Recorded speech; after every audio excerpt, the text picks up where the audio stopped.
दोस्तों, दुर्योधन को हम महाभारत के शायद सबसे बुरे और दुष्ट किरदार के रूप में जानते हैं। लेकिन क्या आपको यकीन होगा अगर मैं आपसे कहूं कि दुर्योधन को मरने के बाद स्वर्ग मिला था? नहीं ना। लेकिन ये सच है। आमतौर पर तो हम यही समझते हैं कि जीवन में अच्छे कर्म करने वाले लोगों को स्वर्ग, तो पाप करने वालों को नर्क भोगना पड़ता है। लेकिन दुर्योधन ने ऐसे कौन से अच्छे कर्म कर दिए थे जो उसे स्वर्ग मिला? ये समझने से पहले हमें महाभारत को एक बार फिर से समझना होगा। महाभारत, ये सुनते ही हमें कुरुक्षेत्र में पांडवों और कौरवों के बीच हुआ वो ऐतिहासिक युद्ध याद आ जाता है। मानव इतिहास का वो सबसे भीषण युद्ध, वो युद्ध जो अच्छाई और बुराई के बीच लड़ा गया, वो युद्ध जो भाइयों के बीच लड़ा गया, वो युद्ध जिसका जिक्र होते ही हमारे मन में कई शक्तिशाली किरदारों के नाम आने लगते हैं, जैसे कृष्ण, अर्जुन, कर्ण। ऐसा ही एक और किरदार था जो ना होता तो शायद महाभारत का युद्ध कभी होता ही नहीं। वो कोई और नहीं, पांडवों का चचेरा भाई था दुर्योधन, जिसके अंदर कई बुराइयां थी और ये काफी ज्यादा अधर्मी भी था। लेकिन इसके बावजूद उसे स्वर्ग की प्राप्ति हुई थी।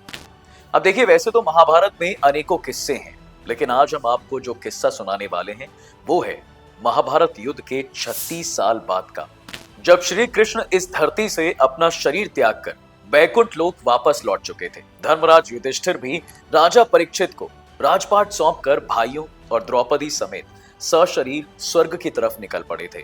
स्वर्ग की तरफ चलते हुए उन्होंने हिमालय पर्वत पर चढ़ाई की। सभी ने कुछ ना कुछ पाप किए हुए थे, जिसकी वजह से थोड़ी चढ़ाई के बाद ही सभी एक एक करके नीचे गिरते और अपनी जान गंवाते गए। सबसे पहले द्रौपदी, फिर सहदेव, फिर नकुल, इसके बाद महान धनुर्धारी अर्जुन और आखिर में भीम भी स्वर्ग की तरफ अपनी इस यात्रा को पूरा नहीं कर पाए। आखिर में केवल धर्मराज युधिष्ठिर ही जीते जी अपने कुत्ते के साथ स्वर्ग तक पहुंच सके थे। हालांकि जब युधिष्ठिर स्वर्ग पहुंचे तो उन्होंने कुछ ऐसा देखा जिसका उन्हें जरा भी अंदाजा नहीं था। इसे देखकर वो काफी परेशान और क्रोधित हो उठे। दरअसल वहां स्वर्ग में दुर्योधन भी मौजूद था, जो अन्य तेजस्वी देवताओं के साथ दिव्य सिंहासन पर बैठा सूर्य के समान चमक रहा था। स्वर्ग में दुर्योधन की मौजूदगी युधिष्ठिर को काफी खलने लगी। उन्हें यह कतई गवारा नहीं था। वो क्रोध से भर गए और बोले, हे देवताओं, जिसके कारण हमने अपने रिश्तेदारों, भाइयों का संहार कर डाला और पूरी पृथ्वी उजाड़ दी, जिसने हम लोगों को इतना दुख दिया, उस लोभी और अधर्मी दुर्योधन को स्वर्ग लोक कैसे मिल सकता है? मैं यहाँ इसके साथ इस पुण्य लोक में कतई नहीं रह सकता। युधिष्ठिर के क्रोध को देख वहां मौजूद सभी देवता काफी चिंतित हो गए। उन्होंने उन्हें काफी समझाने की कोशिश भी की, लेकिन युधिष्ठिर किसी की भी सुनने को बिल्कुल भी राजी ही नहीं थे। अब ये सब चल ही रहा था कि इस बीच वहां नारद जी भी प्रकट हो गए। उन्होंने युधिष्ठिर को समझाया कि भले ही दुर्योधन एक बड़ा अधर्मी था, लेकिन उसने एक काम ऐसा किया जिसकी वजह से आज उसे स्वर्ग की प्राप्ति हुई है। इस पर धर्मराज युधिष्ठिर चकित रह गए। उन्होंने पूछा कि भला दुर्योधन ने कौन सा ऐसा पुण्य कर्म कर दिया? जिस पर नारद जी ने कहा, हे युधिष्ठिर, भले ही दुर्योधन ने कई पाप किए हों, लेकिन उसने एक कर्म काफी दृढ़ता के साथ निभाया। उसने एक क्षत्रिय की तरह अपना धर्म निभाते हुए युद्ध में आप सभी देवतुल्य एवं तेजस्वी भाइयों का डटकर सामना किया और भय के सामने भी निडर बना रहा। उसने क्षत्रियों के धर्म के अनुसार युद्ध किया और अपने कर्म का निर्वाहन किया। यही वजह है कि अधर्म का भागीदार होने के बावजूद भी वो यहाँ स्वर्ग में है। नारद जी ने आगे कहा कि स्वर्ग में रहने से पहले की दुश्मनी भी खत्म हो जाती है, इसलिए अब आपको दुर्योधन के लिए ऐसी बातें नहीं करनी चाहिए, क्योंकि दुर्योधन ने युद्ध में अपने शरीर की आहुति देकर वीर गति प्राप्त की है। इसके बाद नारद जी की बातें सुनकर युधिष्ठिर को समझ में आ गया था कि दुर्योधन को स्वर्ग की प्राप्ति क्यों हुई। वहीं बाद में जब वो भीम से मिले तो उन्होंने युधिष्ठिर से पूछा, भैया, दुर्योधन ने तो पूरी जिंदगी ही पाप किया है, फिर वो स्वर्ग का भागीदार कैसे हो सकता है? इस पर युधिष्ठिर ने भीम को बताया कि दुर्योधन का लक्ष्य शुरू से एकदम साफ था। उसने अपने लक्ष्य को पूरा करने के लिए हर संभव काम किए। उसे बचपन से ही अच्छे संस्कार नहीं मिले, इसलिए वो सत्य का साथ नहीं दे पाया। लेकिन इसके बावजूद जो उसका मकसद था, उस पर वो हमेशा कायम रहा। यही उसकी अच्छाई है जिसके कारण उसे स्वर्ग मिला। दुर्योधन को स्वर्ग क्यों मिला, अब ये तो आपने जान लिया। चलिए अब जानते हैं दुर्योधन के बारे में कुछ और रोचक बातें। देखिए, कहा जाता है कि दुर्योधन का जन्म 100 घड़ों में से पहले घड़े में हुआ था। जब उसका जन्म हुआ तो वो रोने की बजाय गधे की तरह आवाजें निकालने लगा था।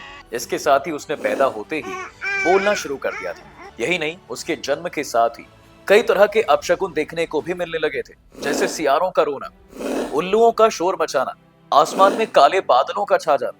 ये सब देखकर विदुर ने कहा था कि ये बच्चा हस्तिनापुर के विनाश का कारण बनेगा, इसलिए इसे त्याग देना चाहिए। लेकिन बेटे के मोह में आकर धृतराष्ट्र और गांधारी ने ऐसा करने से मना ही कर दिया था। दूसरा, कहा यह जाता है कि महाभारत युद्ध खत्म होने के बाद जब युधिष्ठिर राजा परीक्षित को राजपाट सौंपकर अपने भाइयों और द्रौपदी के साथ स्वर्ग के लिए निकल गए थे, तब कलयुग का पृथ्वी पर आगमन हुआ था। लेकिन कुछ जगहों पर दुर्योधन को ही कलयुग का अवतार माना जाता है, क्योंकि दुर्योधन में वो सभी गुण मौजूद थे जो कलयुग के इंसान में होने चाहिए, इसलिए उसे कलयुग का अवतार भी कहा जाता है। दुर्योधन कलयुग का अंश था, तो उसके 100 भाई पुलस्त्य वंश के राक्षस के अंश थे। तीसरा, दुर्योधन कुटिल और क्रूर होने के साथ साथ एक अच्छा छात्र भी था। वो तमाम शस्त्रों के साथ साथ गदा युद्ध में भी पारंगत हो गया था। उसने बलराम जी से गदा युद्ध सीखा था। दुर्योधन महाभारत काल के सर्वश्रेष्ठ गदाधरों में से एक माना जाता था, जिसमें बलराम, जरासंध और भीम भी शामिल थे। हालांकि अंत में भीम ने ही गदा युद्ध से ही दुर्योधन का अंत किया था। चौथा, अपने पति की दृष्टिहीनता के शोक में गांधारी ने भी अपनी आंखों पर पट्टी बांध ली थी। इस वजह से उसकी दृष्टि में दिव्यता आ गई थी। ऐसे में वो अगर किसी इंसान के शरीर को बिना कपड़ों के देख लेती तो उस इंसान का शरीर वज्र सा कठोर हो जाता। अब अगर दुर्योधन का शरीर कठोर हो जाता तो उसको मारना मुश्किल हो जाता। लेकिन यही श्री कृष्ण ने अपनी चतुराई दिखाई और उन्होंने दुर्योधन को मां के सामने बिना कपड़ों के ना जाने के लिए मना लिया, जिसके बाद वो गांधारी के सामने लंगोट पहनकर गया, जिससे उसके गुप्तांग और जांघें कठोर नहीं हो सके और उसकी मृत्यु का कारण बने। पांचवा, दुर्योधन के मौत से जुड़ी एक दिलचस्प कहानी के तार महर्षि मैत्रेय से जुड़े हुए हैं। कहा जाता है कि महाभारत का युद्ध 18 दिन तक चला था, जो आखिरकार भीम द्वारा दुर्योधन के जांघ को उखाड़ देने के बाद खत्म हुआ। अब इसे लेकर एक कहानी है कि एक बार महर्षि मैत्रेय हस्तिनापुर आए, जिनसे धृतराष्ट्र ने पूछा, भगवान, वन में पांचों पांडव कुशल तो है ना? इस पर महर्षि ने कहा, वो तो कुशल है, लेकिन मैंने सुना है तुम्हारे पुत्रों ने पांडवों को जुए में धोखे से हराकर वन भेज दिया। इसके बाद उन्होंने पीछे मुड़कर दुर्योधन से कहा, तुम जानते भी हो पांडव कितने वीर और शक्तिशाली हैं। इस पर क्रोधित होकर दुर्योधन ने उद्दंडता से अपनी जांघ पर ताल ठोकी। दुर्योधन की ये उद्दंडता महर्षि को बिल्कुल पसंद नहीं आई और वो क्रोधित हो गए। उन्होंने कहा, तू मेरा तिरस्कार करता है, जा उद्दंडी, जिस जगह पर तू ताल ठोक रहा है भीम उसी जांघ को अपनी गदा से तोड़ देगा। बाद में यही श्राप दुर्योधन की मौत का कारण बना था। छठा, देखिए, महाभारत की कथा में कई मौकों पर दुर्योधन के अनैतिक और अत्याचारी होने के किस्से पढ़ने को मिलते हैं। एक बार उसने काम भावना से कुंवारी कन्याओं का अपहरण भी कर लिया था। इसके अलावा उसने द्रौपदी का भी भरी सभा में अपमान किया था। उस वक्त उसकी मां गांधारी ने भी इसका विरोध किया था, लेकिन फिर भी वो नहीं माना था। उसके इन सभी आचरणों से उसके अनैतिक और अत्याचारी होने का सबूत मिलता है। सातवां, दुर्योधन काफी संकुचित मानसिकता का व्यक्ति था। ये उस वाक्य से पता चलता है जब पांडव और कौरव श्री कृष्ण से सहायता मांगने पहुंचे थे। तब श्री कृष्ण ने शस्त्र न उठाने की प्रतिज्ञा ली और फिर उनके सामने एक प्रस्ताव रखा। उन्होंने कहा था कि एक तरफ मैं अकेला रहूंगा बिना किसी शस्त्र के, और दूसरी तरफ मेरी नारायणी सेना होगी, दोनों पक्ष जो चुनना चाहे चुन ले। इस पर दुर्योधन ने अपनी संकुचित सोच का प्रदर्शन करते हुए कृष्ण की नारायणी सेना चुनी और कृष्ण को अर्जुन का सारथी बनने दिया। यहीं से कौरवों की हार तय हो गई थी, क्योंकि ये तो सभी जानते हैं कि पांडव भगवान श्री कृष्ण की बदौलत ही महाभारत का युद्ध जीत पाए थे। तो ये थे महाभारत के किरदार दुर्योधन से जुड़ी कुछ रोचक बातें। महाभारत अपने आप में सिर्फ एक महान रचना नहीं, बल्कि जीवन का सार भी है।